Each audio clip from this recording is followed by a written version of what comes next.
हिमाल online TV. विश्वभरिबाट हिमाल online television हेरिरहनुभएका हजुरहरू सम्पूर्णमा हार्दिक नमन गर्दछु। आजको हाम्रो कार्यक्रमको विशेष अतिथि हुनुहुन्छ भरत दाहाल। नेपाल र विश्व भू राजनीतिको विषयमा उहाँले अत्यन्त सूक्ष्म र गहिरो ज्ञान राख्नुहुन्छ।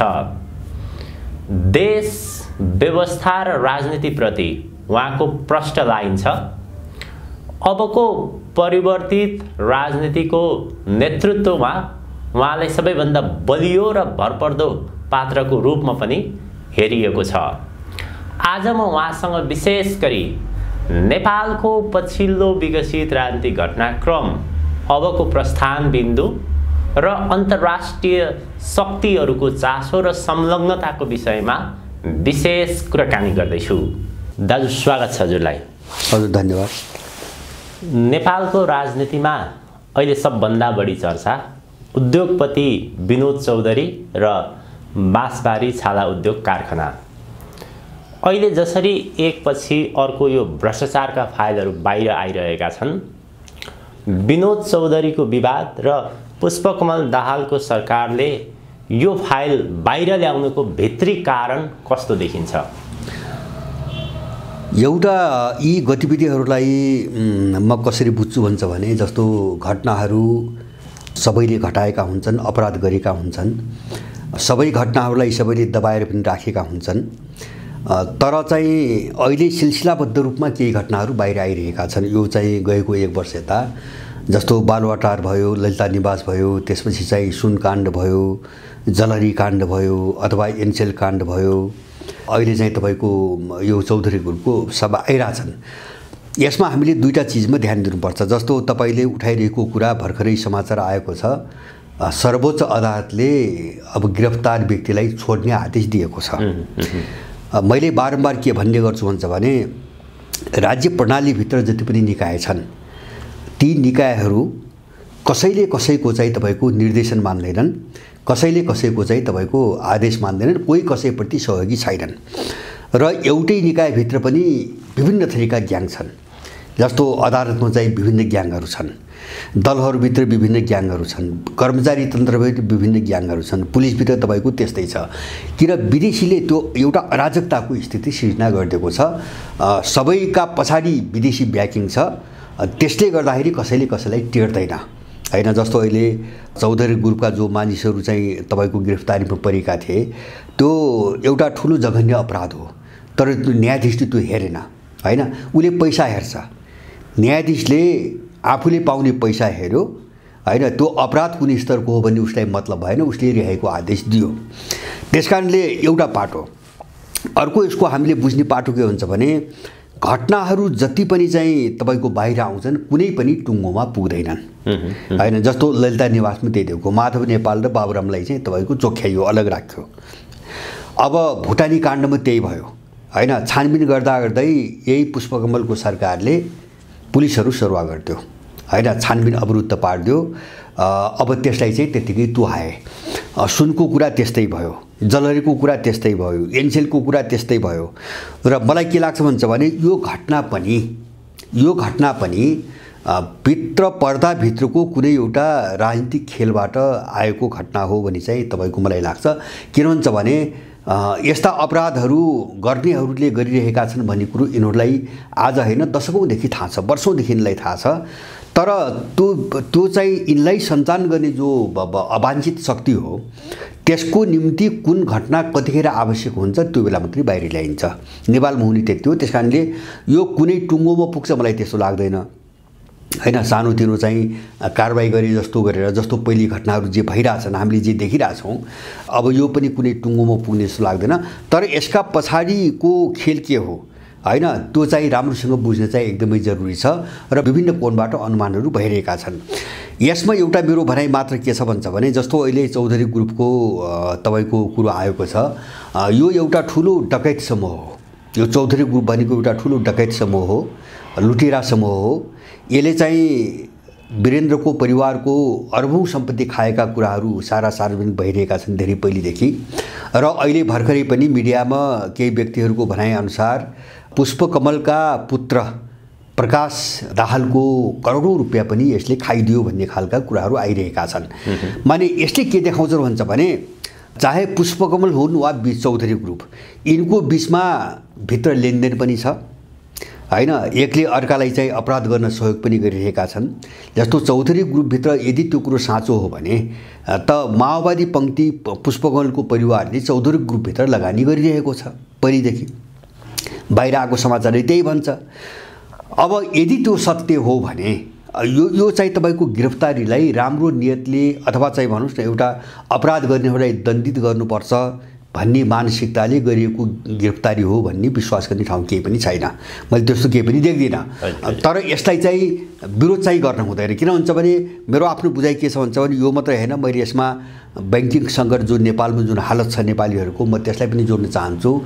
यो मारवाडी जुन कुतत्व इन्डियाबाट नेपाल पसेको छ, देशलाई खोक्रो र रित्तो बनाउने यही अपराधी जमात हो, यही लुटेरा जमात हो। यसको ढाँट नभाँचिकन नेपालको अर्थतन्त्र कहिले पनि तपाईको सुधारको बाटोमा जान सक्ने सम्भावना छैन। नेपाल लुट्ने अनि त्यो पैसा चाहिँ तपाईको आफ्नो देशमा लैजाने, यहाँ नक्कली नागरिकता लिने र सम्पत्ति चाहिँ सबै आफ्नो मूल घरमा लैजाने काम गर्दै आएका छन्। यो जमातको हातबाट अर्थतन्त्रलाई मुक्त गर्नुको निम्ति सबै नेपालीहरू, मैले भन्छु पनि एउटा किस्मत रहेन, यो जत्थाको विरुद्धमा सबै नेपालीहरू चाहिँ तपाईको खनिन आवश्यक छ। र यिनीहरू कतिसम्म अपराधी मानसिकताका छन् भन्छ भने जस्तो यहाँ माफियाहरूको एउटा देखियो अरुण चौधरीको गिरफ्तारीपछि निजी क्षेत्रलाई हतोत्साहित पार्न खोजेको भनी यिनले आरोप लगाए। गिरफ्तारीका विरुद्धमा बोले यिनीहरू भने यिनको त्यो भनाइले के देखिन्छ भने यिनले चाहिँ अपराध गर्न पाउनु पर्यो, यिनी त्यो भनिरहेका छन् हैन। आफ्नो पंक्तिभित्र जसले अपराध गर्छ त्यसलाई दण्डित गर्नुपर्छ भन्ने यिनको कुरो छैन कि उनीहरूले गर्दै आएको अपराधलाई जारी राख्न दिनुपर्छ, त्यो अपराध गर्न हतोत्साहित पार्यो सरकारले भन्ने खालको आरोप छ। यस्तो अपराधिक मानसिकता भएका मान्छेहरूको चाहिँ कब्जामा अर्थतन्त्र रहेसम्म यो देश उभो लाग्ने सम्भावना छैन। यसप्रति एकदमै गम्भीर बन्न आवश्यक मैले देख्छु, एउटा पाटो। दोस्रो, मैले जस्तो अब यो प्रकरणमा मेरो आफ्नो अनुमान यद्यपि कुन नतिजातिर कसरी जान्छ, जस्तो अदालतले हस्तक्षेप गरिसक्यो हैन, भोलि मुद्दा पर्ला, अब चोख्याइदिन पनि सक्छ हैन। किन भन्छ भने यो देशको संविधानले हिजोदेखि चलिआएको चाहिँ परम्पराले त्यो न्यायाधीशले चाहिँ गरेको फैसला सर्वमान्य हुने, उसले आपराधिक नियतले अपराधको पक्षमा फैसला गर्यो भने पनि त्यसलाई अन्तिम निर्णय मान्नुपर्ने चाहिँ तपाईको व्यवस्था छ हैन। न्यायाधीश सबभन्दा खतरनाक र उद्दण्ड त्यहाँ बनिरहेका छन् अहिले नेपालका न्यायाधीशहरू, पुरै अपराधी। मलाई त लाग्छ यो पछिल्लो कालमा अहिले दलहरूभन्दा खतरनाक अपराधी न्यायाधीशहरूको तबका हो, जसले चाहिँ तपाईको न्यायको खोल ओढेर जघन्य अपराध गर्न सक्ने र उनलाई प्रयोग गरेर विदेशीहरूले, कुनै माफियाहरूले त्यो दिशातिर आफ्ना कामहरू अगाडि बढाउन सक्ने सम्भावना छ। र एउटा सम्भावना म के देख्छु भन्छ भने जस्तो लेनदेनको कुरा आयो नि, जस्तो प्रचण्ड पुत्रको पैसा चौधरी ग्रुपले खाइदिएको भन्ने मिडियामा आइरहेछ र मिडियामा फेरि यस्तो मामिलामा अलिकति राम्रै जानकार राख्ने व्यक्तिहरूबाट यो कुरो आइरहेको छ हैन, जसले माओवादी अथवा एमालेको अन्तरङ्ग जीवन बुझेको छ, तिनी व्यक्तिहरूबाट आइरहेछ। यदि अब त्यसो हो भने अब यो गिरफ्तारीभित्र एउटा बदला र प्रतिशोध अथवा त्यो एउटा करोडको कुरो बात छ, अर्बौं पनि हुनसक्छ, प्रतिशोधको एउटा कुरा पनि हुनसक्छ, नम्बर 1। दोस्रो चाहिँ यति बेला चाहिँ जस्तो तपाईँ हामीले देखिरहेछौँ सरकार बदल्ने कोसिसहरू निरन्तर भइरहेका छन्। हजुर हैन, जस्तो कांग्रेस र एमालेलाई जोड्ने, जस्तो कांग्रेसभित्रको चाहिँ अमेरिकन जो लबी छ, जो अमेरिकनहरूले प्रयोग गरेको गिरोह छ, त्यो गिरोहले त खुलेआम नै सरकार माओवादीसँग चाहिँ हट्नुपर्छ अथवा चाहिँ सरकारबाट बाहिरिनुपर्छ, बाहिरी बसेर समर्थन गरे पनि बाहिरबाट गर्नुपर्छ भनिरहेको छ। र कुनै पनि बेला एमाले र कांग्रेसको सरकार बन्न सक्ने पनि सम्भावना छ हैन। एउटा अर्को खेल हेर्दाखेरि यसलाई रोक्नको निम्ति कांग्रेसलाई तर्साउने हैन, यसलाई चाहिँ अगाडि बढ्न नदिनेको निम्ति रोक्ने एउटा त्यो प्रयास पनि हुन सक्छ। अब तेस्रो के हुन सक्छ मैले देखेको भन्छ भने जस्तो इन्डियनहरू बारम्बार लगातार एउटा प्रयास गर्दै आछन्, हामी त्यो बुझौँ। जस्तो यो दलीय समीकरणभित्र जुन अस्थिरता, अब उनले भने जस्तो ठ्याक्कै हैन। जस्तो अन्तर्राष्ट्रिय भू राजनीतिमा पनि इन्डियनहरू एकदम अलगावमा पर्दै गएका छन्, अप्ठ्यारोमा पर्दै गएका छन् अन्तर्राष्ट्रिय भू राजनीति, दक्षिण एसियाको भू राजनीतिमा पनि। त्यसकारणले अलिकति आफ्नो पक्षमा स्थायी रूपले काम गर्नको निम्ति इन्डियनहरूले खिल्लाज मोडेलको कुनै व्यक्तिलाई चाहिँ सत्तामा उठाउन खोजिरहेका छन् हैन। यो चाहिँ यो संविधान जारी भइसकेपछि पनि यो धेरै पटक चाहिँ तपाईको चर्चामा आएको छ। केही व्यक्तिका त नामै आथे। त्यसको कारण चाहिँ अहिलेको अवस्थामा खिलराज रेग्मीको मोडलमा लानुको भित्री कारण चाहिँ जस्तो अस्थिरता पनि, जस्तो अहिले अस्थिरता कस्तो त भन्छ भने यिनकै निम्ति पनि जस्तो इन्डियनहरूले जुन मिसनमा यिनलाई अगाडि बढाउन खोजेका छन् त्यो पनि संलग्न नहुने भयो। जस्तो यो समीकरण यता र उता जो भइरहेछ नि हैन, अब कहिले यता कहिले उता, कहिले बहुमत पुग्दैन, कहिले चाहिँ तपाईको सरकार बन्यो अर्काले चाहिँ तपाईको अत्तो थाप्छ। अमेरिकनहरू पनि त्यही खेलमा लागिरहेछन्, यद्यपि फरक कोणबाट। जस्तो अहिले चाहिँ अमेरिकनहरू ठ्याक्कै आफ्नो लबीका मान्छेहरू काङ्ग्रेस टुक्र्याएर अथवा चाहिँ घन्टीसँग जोडेर अथवा अरू कुनै उपायले त्यस्तो एउटा समीकरण बनाउनु उनी पनि लागिरहेछन्। अब त्यो खिलराज मोडेलको सरकार के को निम्ति भने उनको अर्थमा स्थिरताको निम्ति, उनको पक्षमा काम गर्ने स्थिर सरकारको निम्ति। र त्यो के हुन सक्छ भन्छ भने एउटा जस्तो अहिलेको के हुन्छ भने जस्तो यो यसपछि एउटा अराजकता आउन सक्छ। मानौ एउटा अराजकता यो लम्बियो भने अराजकता आउन सक्छ। किन हुन्छ भने विनोद चौधरी काङ्ग्रेसको सांसद हो हैन, नैतिक रूपमा काङ्ग्रेस यहाँ जोडिनुपर्छ भोलि हैन, केही न केही उत्तरदायित्व उसले वहन गर्नै पर्छ पक्ष या विपक्षमा। अब त्यसले गर्दाखेरि मध्यावधि चुनावमा जाने एउटा वातावरण बनाउन सक्छ हैन, मध्यावधिको चुनावमा जाने बाटोमा बनाउन सक्छ। यद्यपि यिनको कानुनले पहिलो चरण, दोस्रो चरण, तेस्रो चरण दुनियाँभरि व्याख्या गरेको छ सरकार बनाउने दाबी गर्ने। तर यो पछिल्लो कालमा मैले त्यो त्यति सहज किन देख्दैन हैन। जस्तो अब मध्यावधि चुनाव भयो भने अर्को सरकार बन्न चाहिँ अब गाह्रो मैले किन देख्छु भन्छ भने त्यस्तो पृष्ठभूमि विदेशी शक्तिले बनाइसकेको छ। कहाँबाट बनाछ त भन्छ भने जस्तो यो 1-1.5 वर्षमा जुन घटनाहरूको श्रृङ्खला छ नि, भुटानी, अब त्यसपछि ललिता निवास, त्यसपछि तपाईँको सुन, त्यसपछि जलरी, अनि त्यसपछि एनसेल हुँदै चाहिँ अहिलेसम्म आइपुग्यो। अब यिनी सबै घटनामा सबै व्यक्ति परेको छ। शेरबहादुर, पुष्पकमल दाहाल, माधव नेपाल, बाबुराम भट्टराई, केपी ओली सबै मान्छे परेका छन्। अब यसले के देखाउँछ भन्छ भने भोलि एकछिन मानौ पुष्पकमलले मध्यावधि चुनावको घोषणा गरे हैन, अर्को कसैले चाहिँ हामी सरकार बनाउँछौँ भनी दाबी गर्न सक्छ। मैले त्यो दाबी मैले गाह्रो अब कहाँ देख्छु त भन्छ भने मैले भने नि सबै यिनी फस्या छन्, सबै घटना बाहिर आइसके र त्यहाँ यिनको घाँटी समात्छन्। अब घाँटी समात्छन् आफ्नो अनुकूल वातावरण लैजानुको निम्ति। अब त्यहाँ घाँटी समात्छन् यिनीहरूको। अब त्यसले गर्दाखेरि मलाई लाग्छ यिनीहरू उठ्न अब चाहिँ मुस्किल छ। जस्तो यो घटनामा पनि शेरबहादुरको स्वर धेरै मधुरो छ नि अहिले। जस्तो यो घटनामा शेरबहादुर ग्याङको स्वर धेरै मधुरो छ। किन भन्छ भने बोल्ने बित्तिकै जस्तो चाहिँ भुटानी केसमा च्याप दिन सक्छन् हैन, जस्तो बाबुराम माधव नेपालहरूलाई ललिता निवासमा च्याप दिन सक्छन्, अथवा चाहिँ तपाईँको ओलीलाई जलहरी काण्डमा च्याप दिन सक्छन् आदि इत्यादि। जस्तो पुष्पकमलकै होइन थुप्रै काण्डहरू छन्, क्यान्टोनमेन्टदेखि लिएर थुप्रै काण्डहरू छन्। अब यिनी सबैमा यिनलाई बल्झाइसकेका हुनाले भोलि बन्ने सरकारमा यिनीहरूलाई आफूले लागे अनुसार स्वविवेकले यिनीहरूले निर्णय गर्न सक्ने अवस्था मैले देख्दैन। यिनीहरू दबावमा पर्छन्। सायद यो सबै वातावरण बनाइकन एउटा कुनै खेल खेलिने सम्भावना पनि हुनसक्छ। त्यसरी कुनै व्यक्ति आयो भने त्यसलाई चुनाव गर्न त कर त हुँदैन हैन। मध्यावधि चुनावको घोषणा भयो भने पनि त्यस्तो व्यक्ति आयो भने अब त्यस्तो व्यक्तिको नेतृत्वमा चुनाव गर्ने भन्ने बहानामा त्यसलाई हस्तान्तरण गयो भने चुनाव त नहुन पनि सक्छ हैन। जस्तो पहिले पनि खिल्लाजका वाला पनि त्यही कोसिस भएको थियो, तर उनीहरूले थ्याक्न सकेनन् हैन, परिस्थिति थ्याक्न सकेनन्। र अहिले मैले अर्को कोणबाट जस्तो अहिले चाहिँ हामीले चाहिँ एउटा सामान्य अनुमानले हेर्ने यो बाहिर विभिन्न बहाना बनाएर यो अमेरिकन लबीका केही मान्छेहरूको यो घटनाप्रति जोडिएर वा नजोडिएर पुष्पकमलको अलिकति विरोधमा आवाज आइरहेछ। जस्तो सीके राउतको बढी आइरहेछ हैन, काङ्ग्रेसभित्र त्यो अमेरिकन लबीको मान्छे बढी आइरहेछ। यसले म के अनुमान गर्छु भन्छ भने अहिले पुष्पकमल सायद इन्डियनको निम्ति सबैभन्दा अनुकूल पात्र हुन् इन्डियनको निम्ति। त्यसकारणले इन्डियनहरूले बढी प्रयोग गर्न थालेको हुनाले अमेरिकन एजेन्टहरूले अलिकति विरोधमा आवाज निकाल्न खोजिरहेको जस्तो देखिन्छ हैन। अब इन्डियनहरू पहिले पनि बोलेका हुन् यिनको सरकार नबन्दै त्यो बेला सरकार बनाउने प्रयास हुँदाखेरि हाम्रो निम्ति सबभन्दा अनुकूल पुष्पकमलकै नेतृत्वको सरकार हुन्छ भन्ने कुरा श्याम शरणहरू बोलेका हुन् खुलेआम। किन भन्छ भने उनले 10 वर्ष पालेका छन्, खुवाएका छन्, अपराध गराएका छन्, सबै प्रमाण उनको हातमा छन्, त्यसकारणले प्रयोग गर्न सजिलो छ। अब अहिले त्यसमा पनि थप चर्चा, जस्तो हामीले पछिल्लो घटना के देखिरहेको छौँ भन्छ भने जस्तो जलविद्युत के अरे 10,000 मेगावाट बिजुली बेच्ने नाममा नदीहरू लगभग सबै इन्डियाको हातमा चाहिँ तपाईँको दिने एउटा निर्णय यिनीहरूले एउटा सम्झौता गरिसकेका छन् हैन।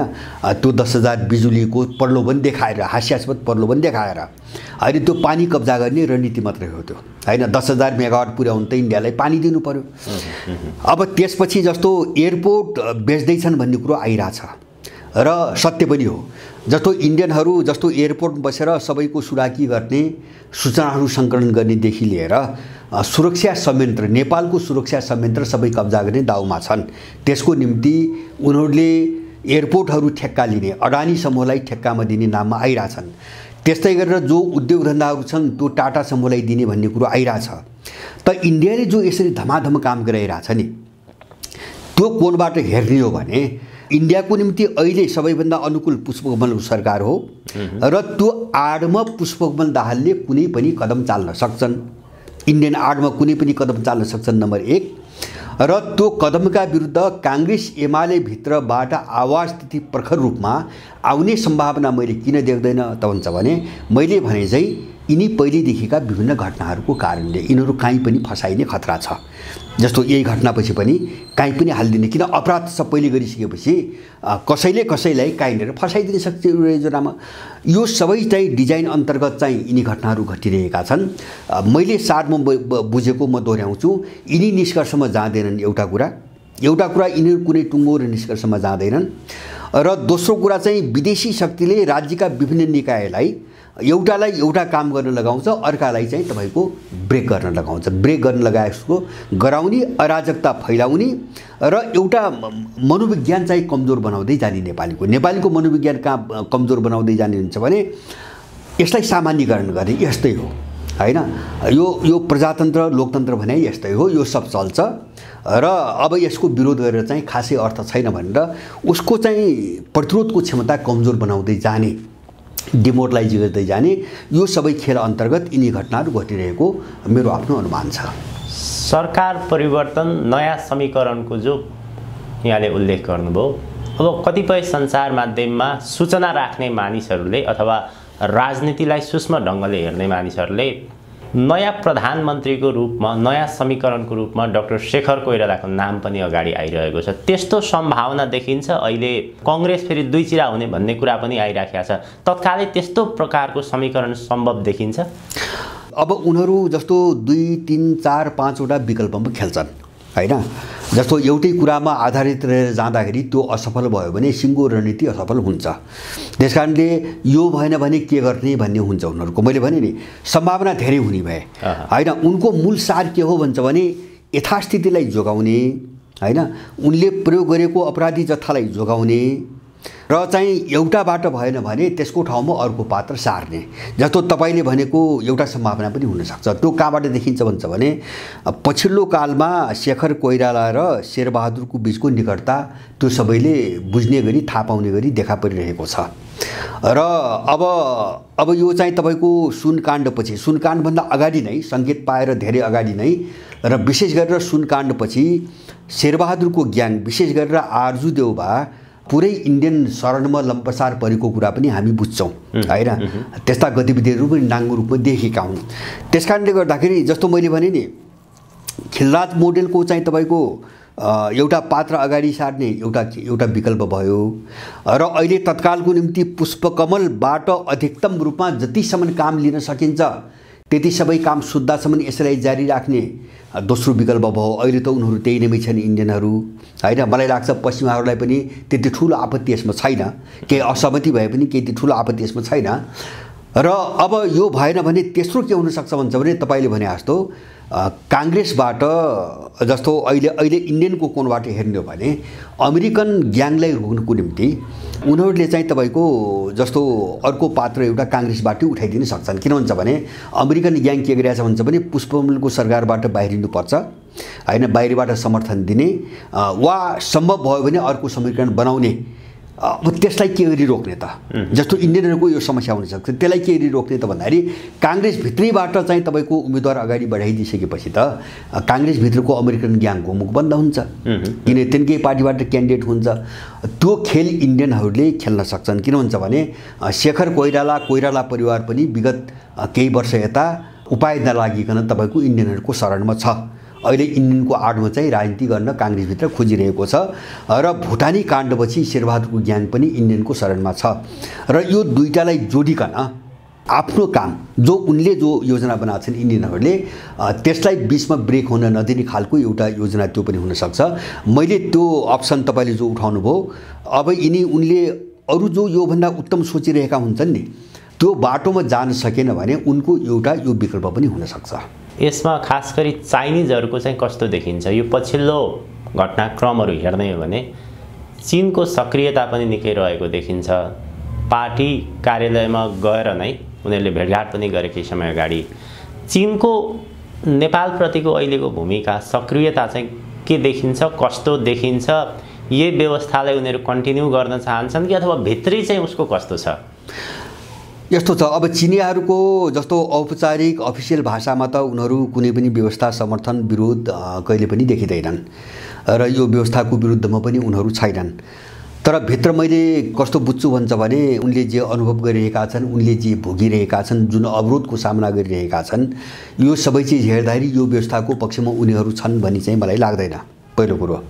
र यसमा परिवर्तनै होस् भन्ने चाहिँ चाहना उनीहरूको भएको हुनुपर्छ होइन, उनका गतिविधिले त्यस्तो देखाउँछ। दोस्रो चाहिँ तपाईँको के भन्छ भने अहिले भएका यसलाई लोकतन्त्र मान्ने जति पनि शक्तिहरू छन्, यो व्यवस्थालाई प्रजातन्त्र लोकतन्त्र मान्ने, यसको गुणगान गाउने र त्यसमा पनि विशेष गरेर सत्ताको वरिपरि रहेका जो व्यक्तिहरू छन्, यिनी कसैले नेपालको निम्ति काम गर्छन् भन्ने कुरामा उनको विश्वास भएको जस्तो मलाई लाग्दैन। उनको हितमा काम गर्ने त कुरै छाड्थ्यो होइन। उनले चाहने के हो भन्छ भने सामान्यतया चिनियाहरूले चाहने के हो भन्छ भने आफ्नो देशको विरुद्धमा चाहिँ नेपालको भू राजनीति प्रयोग नहोस्, कुनै पनि शक्तिबाट नेपालको भू राजनीति प्रयोग नहोस्, चाहे इन्डियनबाट चाहे चाहिँ तपाईँको पश्चिमा शक्तिहरूबाट। र त्यसमा उनले चाहेको दोस्रो कुरा नेपालसँगको सम्बन्ध, त्यो आर्थिक सम्बन्ध, राजनीतिक सम्बन्ध, अरू कुनै पनि कोणबाटको जो सम्बन्ध हो त्यो सम्बन्ध अगाडि बढ्ने बाटोमा चाहिँ तपाईँको अवरोध खडा नहोस् अथवा नेपालसँग चाहिँ चीनको सम्बन्ध राम्रो भएर जाओस् भन्ने यो दुई चाहिँ चाहना हो। एउटा उनको चाहिँ राष्ट्रिय हितको कुरा, दोस्रो चाहिँ नेपालसँगको सम्बन्धलाई सुदृढ गर्ने कुरा। तर यो दुवै प्रश्नमा उनीहरूले ठुलो अवरोध झेलिरहेका छन् अहिले विगत केही समय यता। र पुष्पकमलको पाहाडमा त म भन्छु अझ बढी चर्को हुन त केपी ओली शेरबहादुर सबैको पालामा त्यही छ, पुष्पकमलको पालामा अझ बढी चर्को। त्यसले गर्दाखेरि उनीहरूले नेपालको विषयमा अलिकति बिस्तारै नीति पुनर्विचार गर्दै गएको देखिन्छ। जस्तो तपाईँले उठाउनु भयो नि, यिनीहरू हरेक पार्टीका अफिसहरूमा जाँदैछन् होइन, पार्टी टु पार्टी सम्पर्क बनाउँदैछन्। उनले के बुझे भन्छ भने राज्य सत्ता टोटल्ली होइन चीन विरोधी शक्तिको कब्जामा छ होइन, पूर्ण रूपमा कब्जामा छ राज्य सत्ता। त्यसले गर्दाखेरि यसलाई चिर्नको निम्ति एउटा अलिकति जनस्तरको सम्बन्ध अथवा चाहिँ पार्टी स्तरको सम्बन्धलाई चाहिँ अगाडि बढाउनु जरुरी छ भन्ने कुरा उनले महसुस गरेको देखिन्छ नम्बर 1। दोस्रो, अब त्यो महसुस उनले कहाँबाट पनि गरे भन्छ भने अन्तर्राष्ट्रिय भू राजनीतिमा जतिसुकै तटस्थ भने पनि, जतिसुकै शान्तिपूर्ण भने पनि, जतिसुकै चाहिँ हस्तक्षेपको सिद्धान्त भने पनि अमेरिकनहरूले उनको पिछा गर्न छोड्दैनन्। किन? त्यो अमेरिकनहरूको एउटा संस्कार हो अमेरिकनहरूको रगत हो। उनले राम्रोसँग बसेर खान कसैलाई पनि दिँदैनन्, चाहे त्यो रसियन होस्, चाहे त्यो चाइनिज होस्, चाहे चाहिँ इन्डियन होस्, चाहे चाहिँ विश्वको अरू देशको मान्छे होस्। केही लागेन भने उनले एउटा बनी बनाऊ आफै कुनै चाहिँ आपराधिक समूह बनाएर चाहिँ हिंसात्मक गतिविधि गर्न लगाउँछन् र त्यसको आडमा त्यो देशभित्र पस्छन्। त्यस कारणले अमेरिकनले छोड्दैनन् भन्ने कुरा ताइवानमा देखा परिरहेछ होइन, अहिलेसम्म पनि देखा परिरहेछ। तिब्बतको मामिलामा त्यस्तै छ। हङकङको विषयमा बारम्बार उठाउँछन्, उइगुरको विषयमा बारम्बार कुराहरू गरिरहेछन्। यसको सामना चीनले कुनै न कुनै दिन गर्नै पर्छ होइन। यसबाट चीन चाहिँ उम्कन सक्ने मैले सम्भावना देख्दैन। सायद यो पाटो पनि उनले बुझेका छन्। त्यही भएर उनको अर्को तयारी के देख्छु भन्छ भने त्यस्तै परि आयो भने अब सामना गर्ने बाटोमा पनि जानुपर्छ। जस्तो ताइवानको प्रश्नमा त उनले सिधै धम्की दिइरहेछन् होइन। जस्तो आगोसँग चाहिँ खेल्ने दुस्साहस नगर भने अमेरिकनलाई धेरै पटक भने होइन। हामी जुनसुकै चाहिँ कारबाही गर्न तयार छौँ उनले मौखिक रूपमै भनिसकेका छन् र त्यो चरणमा नेपालभित्र पनि आउन सक्छन् र स्थितिलाई उनले समयमै ठिक ढङ्गले बुझेनन् भने उनीहरू त्यो अवस्थाबाट गुज्रनु पर्ने लगभग मैले निश्चित देख्छु होइन। जस्तो यहाँको दलालहरूको चरित्र जो अपराधी जत्था छ नि, यहाँ यो त बिल्कुल पेशेवर अपराधीको जमात हो यो त। त्यस कारणले यो जमातले जो अपराध गर्यो र जहाँ फसेको छ त्यहाँबाट उम्कन सक्ने हालत छैन र इन्डो पश्चिमा शक्तिले जे गर भन्यो यो त्यो गर्न बाध्य छ, विवश छ, किन यो फैसकेका छ। त्यस कारण यो फसेको अपराधी जत्था हो भन्ने कुरा चिनियाहरूले बुझेनन् भने चिनियाहरू नेपालको भूराजनीतिमा मुठभेडमै उत्रिनुपर्छ र उत्रन्छन्। मलाई विश्वास छ उत्रन्छन्।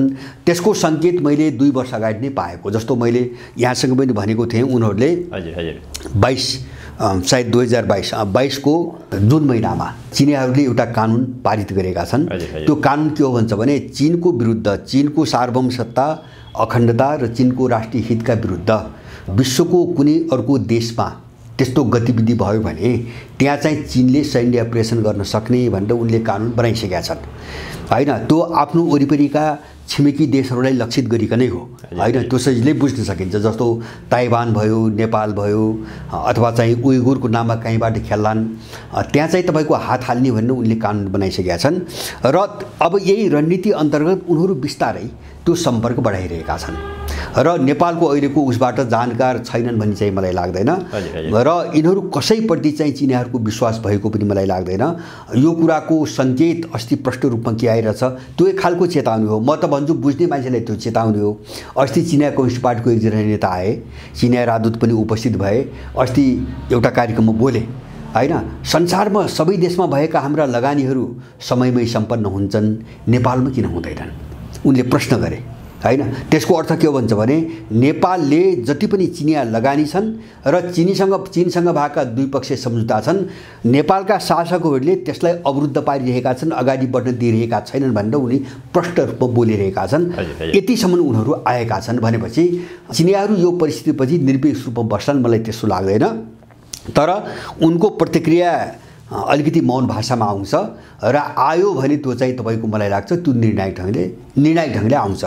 उनीहरू त्यो गिजोल्ने खेल्ने जिस्काउने हिसाबले आउँदैनन्। हात हाले भने वारपार हुने हिसाबले हात हाल्छन्। अहिलेको प्रयास चाहिँ के हो त? जस्तै नेपालको दलहरूको सन्दर्भमा अहिले चीन पनि सायद प्रष्ट भएको त्यस्तो देखिन्छ। नेपालका जति पनि राजनीतिक दलहरू छन् कुनै न कुनै रूपमा प्रयोग भएका छन्। बाहिर भाषा एउटा तर भित्र चाहिँ चीन विरुद्धै गतिविधि गरिरहेको देखिन्छ। भन्न त प्रधानमन्त्री पुष्पकमल दाहालले पनि हामी एक चीन नीतिमा प्रतिबद्ध छौँ, चीन विरुद्ध नेपाली भूमि प्रयोग गर्न दिँदैनौँ त भनिरहेका छन्। तर बोली र व्यवहार ठ्याक्कै फरक देखिन्छ। अब चीनले पनि बुझेको होला नेपालका राजनीतिक दलहरू फँसिसकेका छन्, वार्ताबाट नेपाल र चीनको सम्बन्ध सुधार हुन सक्ने अवस्था देखिँदैन, अथवा नेताहरूले चीनलाई डिस्टर्ब नहुने गरी कार्य गर्छन् भन्ने खालको त्यस्तो गतिविधि देखिँदैन। भनेको यो अहिलेको प्रयास चाहिँ के त? थाहा पाउँदै पनि चीनले यो अहिलेको वार्ता मार्फत अगाडि जान खोजेको कस्तो प्रयास हो यो? होइन, उनीहरूको कस्तो छ भने जस्तो उनको हस्तक्षेप नगर्ने नीति छ नि, सकेसम्म भएका जति दलहरू छन् अथवा सरकारमा जो जान्छन् उनलाई चीन विरुद्ध हुने गतिविधिबाट रोक्ने अथवा हुन नदिनुको निम्ति कबुल गराउने। दोस्रो चाहिँ चीनले नेपालमा जुन खालको सम्बन्ध विशेष गरेर आर्थिक क्षेत्रमा जस्तो लगानी गर्न खोजिरहेको छ त्यसमा अवरोध नपार्ने। अहिले चीनले चाहेको त्यही हो, तात्कालिक अवस्थामा चाहेको त्यही हो मैले बुझेको। अर्को म दुई कोणबाट हेर्छु। अब उनले जे चाहेका छन् त्यो असम्भव छ, मेरो आफ्नो बुझाइ होइन। विश्वको राजनीति मेरो आफ्नो चाहिँ तपाईँको निष्कर्ष के हुन्छ भने अब संसारमा जुन जुन देशमा द्वन्द्वहरू भड्किन्छन् नि, ती कुनै पनि द्वन्द्वहरू कूटनीतिक पहलबाट समाधान अब हुँदैनन्। विश्वको अन्तर्विरोध त्यो हो अहिले होइन। विश्वको अन्तर्विरोध कहाँ गएर चाहिँ तपाईँको टक्राइरहेछ हामीले त्यो त बुझ्नु पर्यो होइन। जस्तो पश्चिमा चाहिँ तपाईँको दुनियाँ र गैर पश्चिमा दुनियाँको बिचमा अस्तित्वको लडाइँ सुरु भएको छ होइन। त्यो देशका बिचमा पनि त्यही देखिएको छ र तपाईँको ब्लकका रूपमा पनि त्यही देखिएको छ। त्यसकारणले गर्दाखेरि यो लडाइँ कुनै कूटनीतिक पहलबाट हल हुने लडाइँ होइन, जस्तो हामीले इजरायल हमासको देख्यौँ। अब त्यो कहाँ गयो भन्छ भने अब अमेरिका आफै युद्धमा फस्यो। अब चाहिँ विद्रोहीहरू, इरान सम्बन्धित विद्रोहीहरूसँग तपाईँको युद्धमा आफै फस्यो। अब बिस्तारै बिस्तारै ऊ इरानसँग फस्छ, इरानसँग पनि युद्धमा जान्छ, जसको निम्ति बच्न कोसिस गरिरहेछ। त अब यिनी घटना जसरी बढिरहेछन् नि, यिनीहरू कुनै कूटनीतिक पहलबाट अब साम्य हुने सम्भावना मैले देख्दिनँ। नेपालको भू राजनीति पनि ठ्याक्कै त्यही हो। नेपालको चाहिँ तपाईँको सङ्कटको विशेषता के हो भन्छ भने सङ्कटसँग जोडिएका आन्तरिक र चाहिँ बाह्य जति पनि फ्याक्टरहरू छन् होइन, पक्ष विपक्षका, यिनका बिचमा सुलह, सम्झौता, वार्ता, समझदारी र कूटनीतिबाट हल निकाल्ने कुनै गुन्जाइस छैन। किन दुवै पक्षका बिचमा अस्तित्वको लडाइँ छ। नेपालको भू राजनीतिभित्रबाट अस्तित्वको लडाइँ सुरु भएको छ। किन भन्छ भने नेपालको भू राजनीतिबाट जस्तो इन्डियन धपाइने भनेको दक्षिण एसियाबाट निर्मूलै हुने हो, अमेरिकन धपाइने भनेको सिङ्गो एसियाबाट धपाइने हो, अन्तबाट मात्रै होइन सिङ्गो एसियाबाट धपाइने हो। अब चिनियाहरू कमजोर हुने भनेको उनी ठुलो जोखिममा पर्ने हो, यो ठाउँमा छन्। अब रसियनहरू पनि चाहिँ तपाईँको प्रवेश भइसकेका छ। यो अवस्थामा सायद मलाई लाग्छ चिनियाहरूले नबुझ्या त होइन होइन, एक न एक दिन हामी त्यो टक्राउमा जानुपर्छ भन्ने कुरा उनले नबुझ्या त होइन, उनले त्यो बुझेका छन् प्रष्ट रूपमा। तर सकेसम्म त्यो चरणसम्म जान नदिने उनको कोसिस मैले देख्छु। जस्तो कहिले चाहिँ वामपन्थी खोल ओढेका यिनी साम्राज्यवादी दलालहरूलाई मिलाउने नाममा भइरहेको देखिन्छ होइन। तिमीहरू मिलेर जाऊ, पार्टी पनि एउटै बनाऊ, सरकार पनि सँगै चलाऊ भन्ने खालको देखिन्छ। अब उनीहरूले काङ्ग्रेस, मधेसवादी लगायतका रापरपा आदि घन्टी सन्टी लगायतका मान्छेहरूसँग पनि भेटघाट गरिरहेको देखिन्छ र सबैसँग अलिकति सम्बन्ध सकेसम्म राम्रो बनाउने, अब स्थितिलाई विस्फोटक सकेसम्म बन्न नदिने होइन। एउटा उनले सोचेको जस्तो स्थिति कहाँ हुनसक्छ भन्छ भने अन्तर्राष्ट्रिय ध्रुवीकरण यही ढङ्गले चाहिँ अगाडि जाने क्रममा जस्तो अमेरिकनहरू साह्रै कमजोर भए, इन्डियनहरू साह्रै कमजोर भए, अथवा उनको जो रणनीति छ त्यो चाहिँ अगाडि बढ्न नसक्ने स्थिति आयो भने उनलाई हातै हाल्नुपर्ने स्थिति नआउला होइन। सकेसम्म यसरी चाहिँ तपाईँको धकेलेर अगाडि जाने भन्ने हिसाबले उनीहरूले हर कोसिसहरू गरिरहेका छन्। लगानीदेखि लिएर आक्रोशमा बोल्नेदेखि लिएर सबैसँग सम्पर्क सम्बन्ध कायम गर्ने, सबैलाई अलिकति चाहिँ तपाईँको न्युट्रलाइज गर्ने कोसिस गरिरहेको मैले देख्छु। तर उनीहरू जस्तो विश्व परिस्थिति मानौ 1 वर्ष 1.5 वर्ष यस्तै रह्यो भने चिनियाहरू यसमा पूर्णतया असफल हुन्छन् र असफल भएको दिन उनीहरू नेपालको भू राजनीतिमा टक्राउनै पर्छ र त्यो पाटोमा पनि उनीहरूको तयारी छ। म त्यो बुझ्छु, मेरो अनुमान त्यो पाटोमा पनि उनको तयारी छ। सकेसम्म टक्रावमा नजाओस्, सकेसम्म नजाने नै हो, सकेसम्म त्यो स्थिति नआओस्, आउन नदिने उनको पहल त्यो हो। आयो भने चिनियाहरू चाहिँ टक्राउमा आउँछन् होइन, चीन टक्राउमा आउँछ, टक्राउमा आयो भने उसको अस्तित्व यहीँबाट जोखिममा पर्छ। किन भन्छ भने मैले बारम्बार देखेको जस्तो ताइवान पनि त्यति ठुलो जोखिम होइन चीनको निम्ति। किन ताइवानको मान्छे एक त चाहिँ पुरै चिनिया नै हो होइन, पुरै चिनिया हो। दोस्रो चाहिँ ताइवानमा चाहिँ चीनसँग अमेरिका मुछ्यो भने सिधै मुछिनुपर्छ, त्यो प्रोक्सी युद्ध लड्ने सम्भावना छैन होइन। एउटा त त्यो सम्पूर्ण ताइवानी पनि त्यो पक्षमा जाँदैन र दोस्रो चाहिँ तपाईँको ताइवानसँग युद्ध भयो भने पनि अमेरिकाले प्रोक्सी युद्ध लडेर अब सम्भव छैन, अमेरिका सिधै मुछिनुपर्छ जो त्यसले चाहन्न होइन। भनेपछि अमेरिकालाई चीन विरुद्ध लड्नको निम्ति सबभन्दा सुरक्षित भू राजनीति भनेको नेपालै हो, जहाँ ऊ देखिनु पर्दैन। उसले इन्डियालाई प्रयोग गरेछ होइन, भोलि युद्धमा चाहिँ तपाईँको फस्यो भने इन्डिया फस्ने हो, अमेरिका फस्दैन। र इन्डियालाई प्रयोग गरेछ र हाम्रो भूगोलदेखि धेरै टाढा छ। नेपालभित्र उसले आफ्ना मेकानिजमहरू बेसिनहरू प्रयोग गरेछ, ऊ आफै सिधै देखिनु पनि पर्दैन। त्यसकारणले गर्दाखेरि उसले कम क्षति उठाउने, अमेरिकनहरूले अत्यन्तै कम क्षति उठाएर आफ्नो मिसन अगाडि बढाउन सकिने भू राजनीति हो नेपाल। त्यसकारणले यो सबैभन्दा बढी ठुलो जोखिममा छ भन्ने चाहिँ मलाई लाग्छ। अब नेपालको राजनीतिमा विशेष गरी इन्डो वेस्टको यहाँ सक्रियता उनीहरूको पल प्रयास हेर्ने हो भने यो अहिलेको व्यवस्थालाई टिकाइरहनको लागि विभिन्न विकल्पमा उनीहरू खेलिरहेका छन्। विभिन्न विकल्पहरू पनि भित्र तयार पारेर बसेको त्यस्तो देखिन्छ। अर्को एउटा शक्ति यो व्यवस्था, यो अवस्था, यी सबै कुरा परिवर्तन गर्नको निमित्त अर्को शक्ति पनि जबरजस्त रूपमा अगाडि आएको देखिन्छ। ती शक्तिहरूले निकै लामो समयदेखि आन्दोलन पनि गर्दै आइरहेका छन्। अब यो फागुनबाट त के भनिन्छ भने फागुन 1 गतेबाट आन्दोलन हुँदैछ। यो आन्दोलन कस्तो प्रकारको आन्दोलन हो भने यो एउटा ठुलो भीषण आन्दोलन, निर्णायक आन्दोलन जसले यो व्यवस्था नै ढाल्छ भनेर भनिरहेका छन्। त्यसमा रापरपा पनि आन्दोलनमा आउने भन्ने कुराहरू सञ्चार माध्यममा आइरहेका छन्। सबै शक्तिहरू एक ठाउँमा आउने भन्ने कुरा छ। एकातर्फबाट इन्डो वेस्टका शक्तिहरू विभिन्न विकल्पमा खेलिरहेका छन् यो व्यवस्था बचाउनको लागि, अर्को आन्दोलनको तयारी भइरहेको छ। यो दुई पक्षको टकराव चाहिँ कस्तो खालको टकराव हो, आन्दोलनको विषय कसरी अगाडि जान्छ? अब यो मान्छेको हेर्ने आफ्नो दृष्टिकोण हो। जस्तो अहिलेको दुनियाँलाई र स्वयं नेपाललाई कसले कसरी हेर्छ त्यही अनुसारको उसले समाधान देखेको हुन्छ। यद्यपि कतिपय मान्छेले देखेका समाधान एकदमै भ्रामक छन्, एकदमै गलत छन्। म त्यस्तो देख्छु। जस्तो यो अहिले जो आन्दोलनको कुरा उठिरहेको छ, सरसर्ती सामान्य रूपमा भन्दा यो 12 बुँदेको नाममा जो भाडामा उठाइएको शक्ति हो, यो जमातका विरुद्धमा आन्दोलन एकदमै जरुरी छ, हैन? यिनलाई ढाल्नको निम्ति, यिनलाई समाप्त पार्नको निम्ति आन्दोलनको विकल्प छैन। आन्दोलन मात्रै भन्दैन मैले चाहिँ तपाईको एउटा बल प्रयोगको जबरजस्त चाहिँ तपाईको लडाई अगाडि बढाउन जरुरी छ, हैन? यसमा कुनै विमति भएन। यो पक्षमा सबै आउनुपर्छ भन्ने चाहिँ पक्षमा म छु, एउटा पाटो यो। तर यो चाहिँ तपाईको आदर्शको कुरा भयो, हैन? सरल तर्क भयो। अब आन्दोलनमा त आउने केका निम्ति, हैन? केका निम्ति आन्दोलनमा आउने, अब त्यो विधि के हो, त्यो प्रक्रिया के हो, त्यो बाटो के हो, गन्तव्य के हो, हैन? यो विषयमा यहाँ ठुलो भ्रम छ। यो भ्रम छ।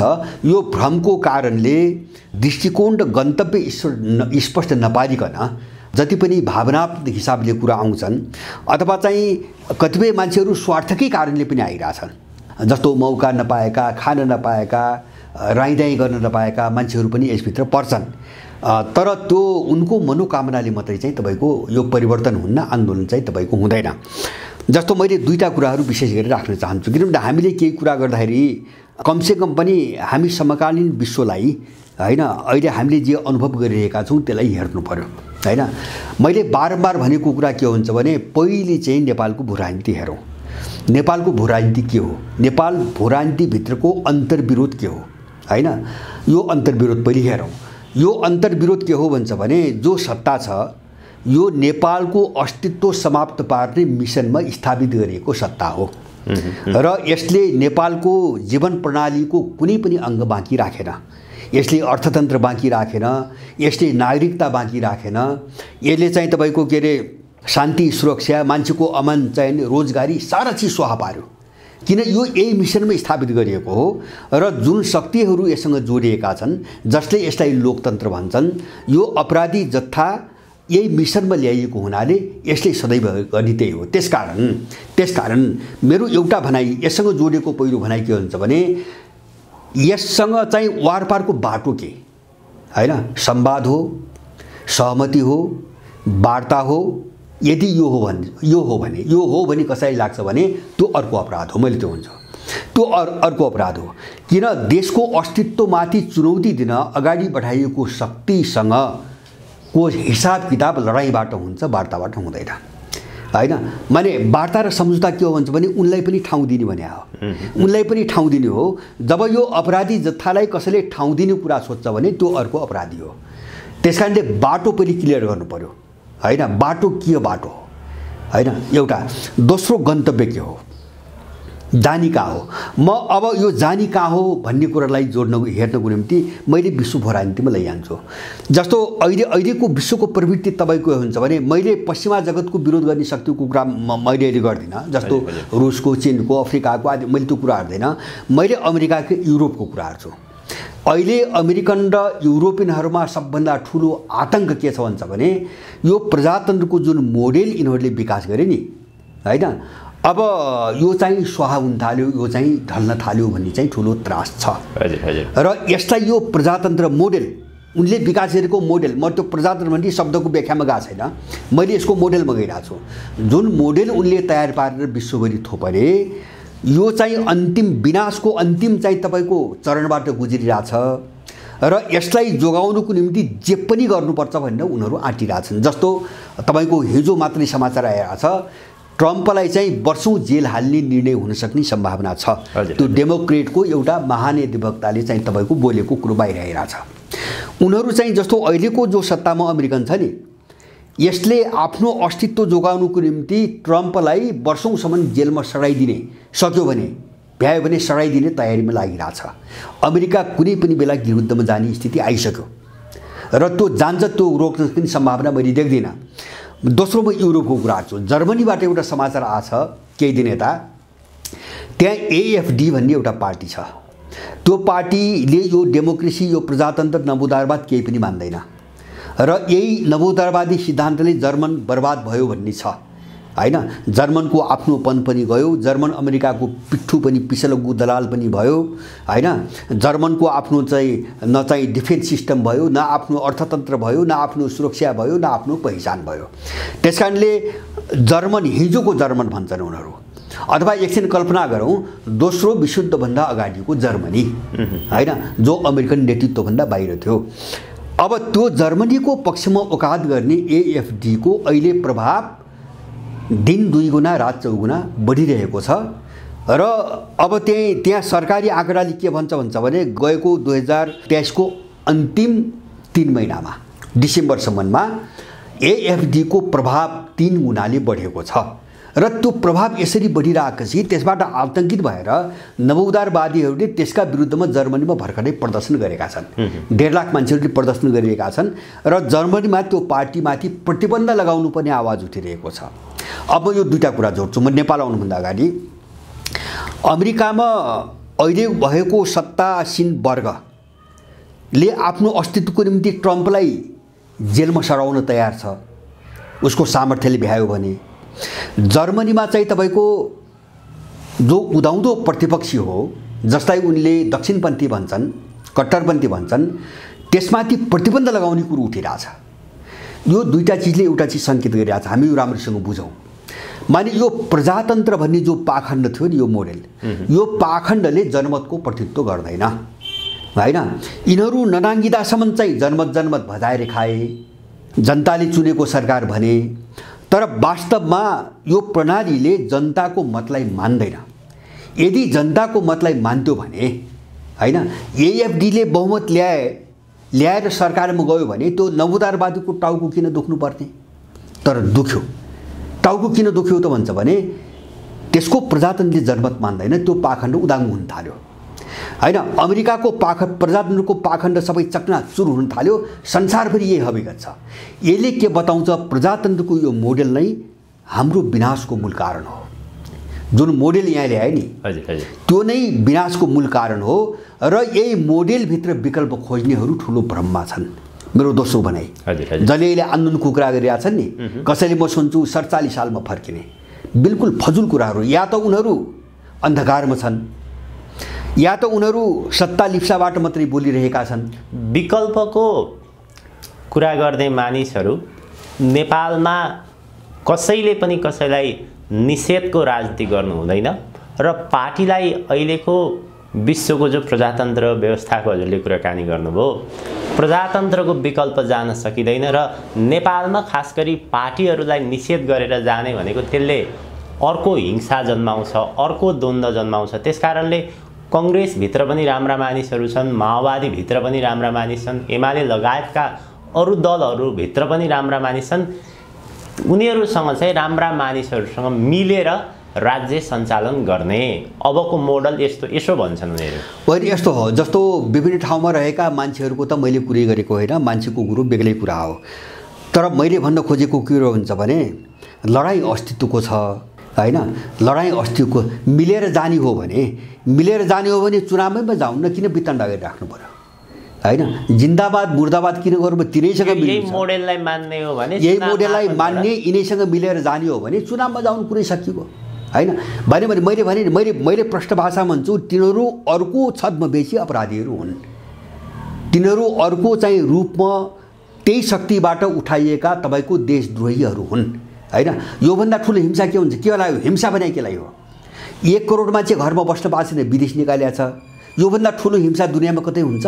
आफ्नो परिवारसँग बस्न नपाउने, आफ्नो देशमा बस्न नपाउने, पढ्न नपाउने, बिरामी भयो भने औषधि गर्न नपाएर मर्नुपर्ने, योभन्दा ठुलो हिंसा के हुन्छ? भने 33% जनसङ्ख्या देशमा छैन, 33%भन्दा बढी हैन। योभन्दा ठुलो हिंसा के हुन्छ? यसलाई कसैले शान्ति देखेको छ र हिंसा योभन्दा अर्को केही हुन्छ भने त्यो बिल्कुल वाहियात मान्छे हो।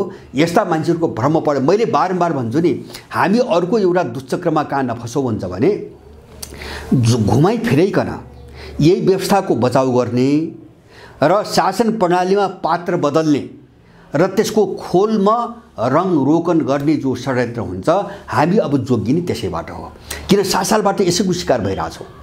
त्यही चिजलाई प्रजातन्त्र जो मैले मूल चिज जो प्रजातन्त्र भयो, विदेशीले थमाएको मोडेल, मैले मोडेलको कुरा गरेँ। त्यो प्रजातन्त्र के हो भने म त्यहाँ गएको छैन।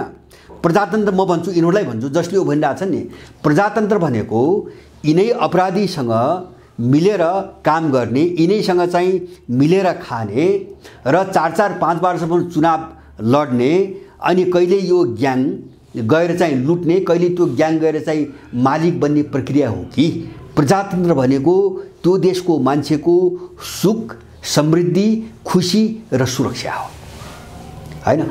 जब सुख, समृद्धि, सुरक्षा र मान्छेको सुरक्षा केही पनि छैन, तपाईँ केलाई प्रजातन्त्र भन्दै हुन्छ? भने यो भ्रमबाट बाहिर नआउने मान्छेले केही पनि गर्दैन। जतिसुकै आन्दोलनको कुरा गरोस्, यिनी सबै बगबास हुन्। यिनी मान्छेलाई झुक्क्याउने यो वर्ग एकता हो। मैले भन्छु नि, हामीले बुझ्ने के हुन्छ भने 7 सालमा जसलाई प्रजातन्त्र भने 46 सालपछि बहुदल भने त्यही चिजलाई यिनीहरूले मोडेल र गन्तव्य एउटै भएपछि मोडेल पनि व्यवस्था पनि त्यही छ, गन्तव्य पनि त्यही छ, प्रजातन्त्र पनि यही हो रे हैन। अनि चाहिँ व्यवस्था पनि चाहिँ यही जो प्रणाली छ नि, चुनाव आदि यही ठिक हो भनेपछि अनि त्यो काङ्ग्रेस, एमाले र माओवादीबाट त्यो बाहिर किन बसेको? त्यो मान्छे जनताको कोणबाट हेर्दाखेरि चाहिँ जनताहरूको अहिले जुन प्रकारको अवस्था छ, देशमा बस्न सक्ने अवस्था छैन, रोजगारी छैन, पार्टीका मानिसहरू मात्र अगाडि आउने, सिन्डिकेट खडा हुने, त्यस्तो खालको परिस्थिति भएको हुनाले एउटा आम नागरिकबाट आवाज चाहिँ के उठ्न थालेको छ भने अब पार्टीले नेपालमा काम गर्न नसक्ने भयो, पार्टीभन्दा यिनीहरू माथि उठ्न नसक्ने भयो। कतिपय मानिसहरूले चाहिँ हिजोको राज संस्था भएको हुनाले राज संस्था नै ठिक रहेछ, विकल्पको रूपमा अरू शक्ति देखिएन, राजा भए अलि ठिक हुन्थ्यो होला भन्ने यो प्रकारको आवाजहरू, अपेक्षाहरू त्यस्तो पनि रहेको देखिन्छ। एकदम ठिक। जस्तो तपाईँले भन्नुभएको कुरो मैले अघि त्यही त्यसको सार मैले त्यही भन्दै थिएँ। जस्तो प्रजातन्त्रको मोडेलको असफलता विश्वभरि, अमेरिका विरुद्धमा गयो, त्यो लग्यो यही प्रजातन्त्रले। अमेरिका अब विरुद्धमा जाँदैछ, त्यो लग्यो यही प्रजातन्त्रले, यही डेमोक्रेसीले। जर्मनीमा यत्रो आतङ्क फैल्यो यही डेमोक्रेसीले हैन। ऊ अस्ति भर्खरै चाहिँ उत्तरी आयरल्यान्ड अब चाहिँ जनमतसँग गराएर चाहिँ तपाईँको बेलायतबाट छुट्टिने आवाज उठ्यो, जो चाहिँ अहिले प्रधानमन्त्री भइने एकजना महिला, अब फेरि आवाज उठ्यो हैन। साम्प्रदायिकता, हिंसा, निषेध, द्वन्द्व, सारा चिजहरू यही डेमोक्रेसीले ल्याएको छ। जस्तो युक्रेन देख्नु भएको छ, योभन्दा अगाडिका 2टा विशुद्ध पनि यही डेमोक्रेसीले ल्यायो। र संसार अहिले जुन तस्बिर देख्नुहुन्छ नि, विकराल, चारैतिर संसारभरि हत्या, हिंसा र अराजकता यही डेमोक्रेसीले ल्यायो।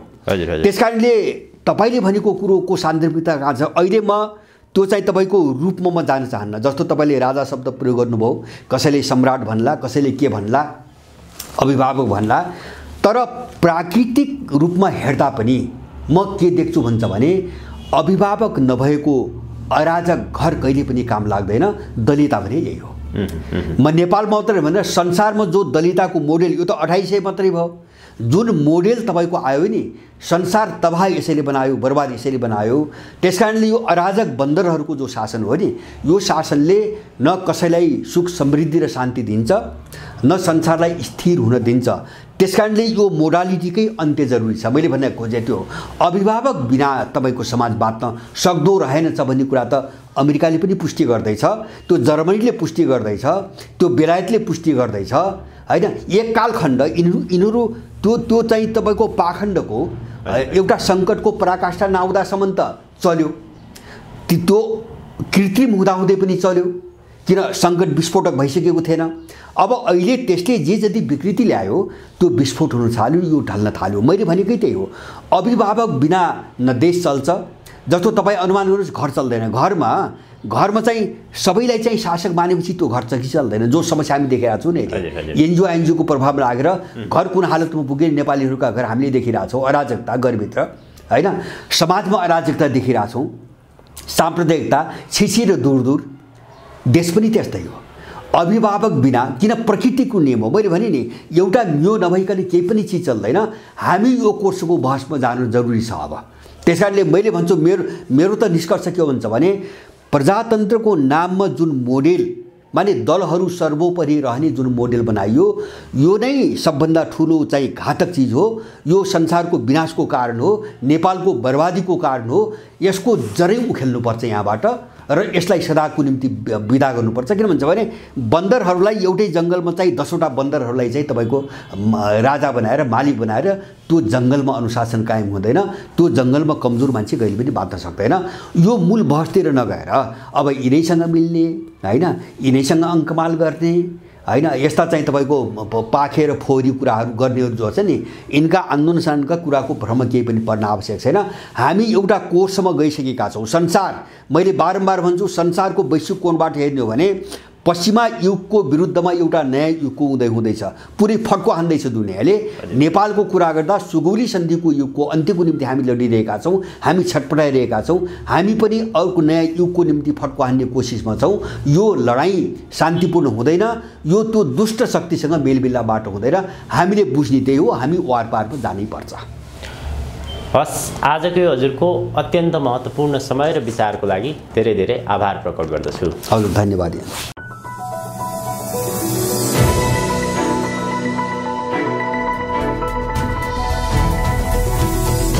Himal Online TV।